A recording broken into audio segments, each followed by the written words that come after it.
2 টাকার ঔষধ কেড়ে নেয় ভারতের 4 করোড় পাখি। দেখতে দেখতে হারিয়ে গেল।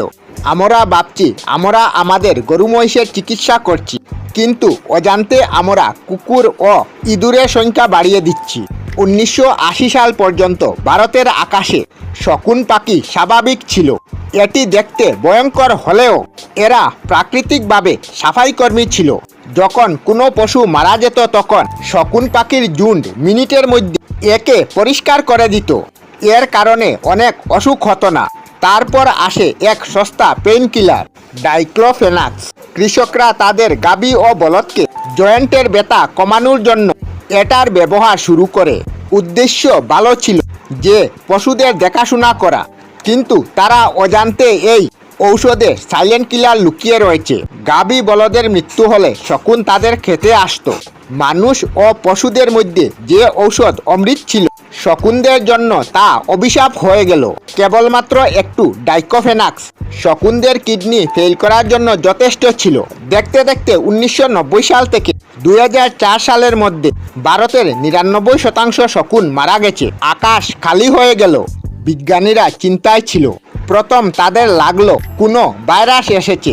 অনেক বছরের রিসার্চের পর 2004-এ জানা যায় এদের মৃত্যুর কারণ কোনো ভাইরাস নয়, বরং পেইন কিলার ডাইক্লোফেনাক্স। তারপর সরকার 2006 সালে পশুদের ইউজের জন্য ব্যান করে দেয়, কিন্তু তখন পর্যন্ত অনেক দেরি হয়ে যায়। এদের সংখ্যা করোড়ে ছিল, তা কমিয়ে হাজারে এসে যায়। তারপর প্রকৃতি বদলা নিল। যখন শকুন নাই, তখন মরা জন্তু পচে গলে জীবাণু ছড়াতে শুরু করলো এবং শকুনের জায়গা নেই কুকুর এবং ইঁদুর। শকুনের পেটে একটা অ্যাসিড ছিল যাতে হানিকারক ব্যাকটেরিয়া মারা যেত। যখন কুকুর এবং ইঁদুর আনলিমিটেড খাবার পেল, তখন তাদের আবাদি হঠাৎ বেড়ে গেল।